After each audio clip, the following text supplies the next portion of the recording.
um, and we'll start here, is UCLA head coach Mick Cronin. And they have been atrocious this year. They're 6-9. Their best win is Oregon State. Um, they just lost over the weekend to Cal. They're terrible. Cronin decided to go with this international route this year, Yep. which frankly, I don't know how much we talked about it in the preseason, but baffled me because it just doesn't fit. Like it was too many chances. Well, and not there.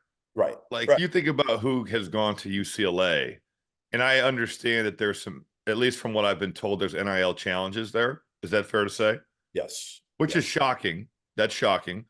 It is, But but they it all, but they isn't. all, I guess it's not because they were flying commercial up Yeah, until people like don't care. People just don't care that they much. just expect Right. them to win, and it's kind of like I want to go, but I don't want to. Whereas you look at other places, and the fan bases are so rabid that they're willing to help. But yeah, sorry, keep going.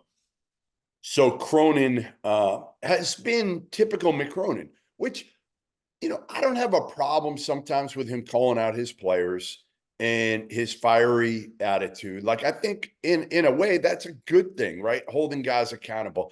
I'm not sure it works with a bunch of international guys and young guys, unproven players that are trying to adapt to being over here For and the sure. American game. Like I think sometimes you got to know what you're dealing with and understand. Like you put this team together, you knew it was going to be a work in progress. You can't be Mick Cronin all the time and just go after it.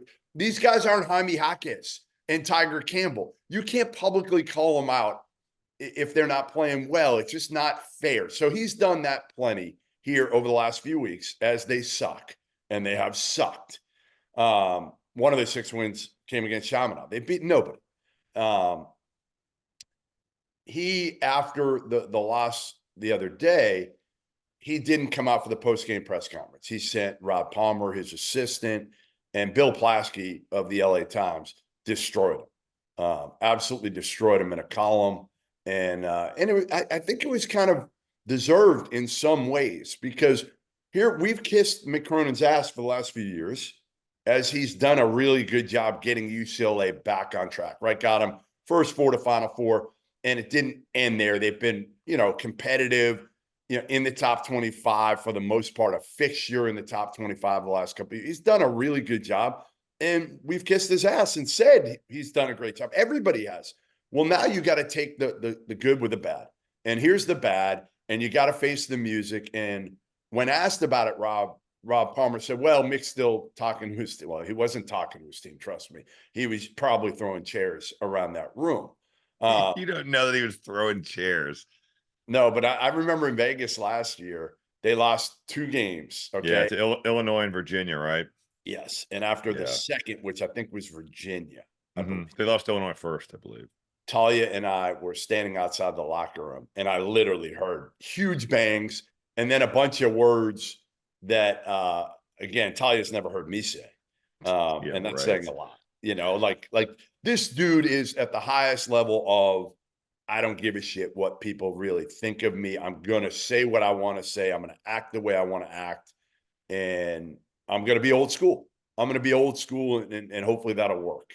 So give me your overall take on this situation. Well, my overall take is that I think people know that UCLA is not good. And losing to Cal, while yeah, for UCLA probably always, that's a bad loss with the way that Cal's program has been. But it's so much of a bigger story to not go to the presser. If he had just gone Yeah. and faced whatever music was coming, probably Just in say it's well, on me. Why no, why don't coaches just get, like, Matt Painter is really good about that. You know that, you're around him a ton. Like yeah, he's the model of, even if it's not his fault, what is Matt Painter going to say? it's on me. Correct. I heard Tom Izzo say it's on him last night. Now he was pretty sarcastic, it seemed like, but he did say that, like say, it's on me. I didn't get the team ready to play. And on a Saturday night in LA, when I assume the Lakers are probably playing somewhere and the Clippers are probably playing somewhere, and it's not like this is UCLA with Tiger Campbell and Jaime Jaquez. So I can't imagine the media contingency is massive at this Cal No, UCLA battle. no. So if you just are in there for 5 minutes, take the blame, and then leave, you don't even have to believe it, but say that. Yeah. No one is talking about this at this point. You've lost to Oregon, Stanford, Cal, Maryland, Cal State, Northridge, Ohio State, and Villanova in like the 8 of your last 9 games. Yeah. So I just don't understand why he wouldn't understand that. You know, like he's done this for a long time. And even if he doesn't want to go, you'd think that he would understand this is a non-story if I just go. But if I don't go, now all of a sudden I send my assistant coach, it's a massive story. So that's where I am so surprised. And you know, the players have to play, but this always falls on the coaches. You recruited them. You put recruited together them. this team. You're making. I get you don't have NIL that can compete with maybe Arizona Right. or some of those SEC schools or Illinois, Indiana. But you know what? I'm looking at like Butler's group. Yeah. And they did a pretty good job with second tier, maybe even No doubt. third tier. Thad Matta has done a really good job with that team of getting some guys. Like you should Mick Cronin makes a ton of money. This does fall on the coach. I mean, the fan base is going to put this on the coach, regardless of how mad you are at your players. And the international thing is interesting because I want to say I heard him talk about how there was some guys that felt a little bit homesick and it was hard. And I think about the Americans that go over and play pro basketball in Europe. What are they all looking forward to? The end of the season, so they can go home. And until you get kind of acclimated, it's really hard, especially when you're in college. You know, these are young kids. So yes, they're talented. You know, I think about UCLA and I think about them getting the best players in Southern California and the West Coast.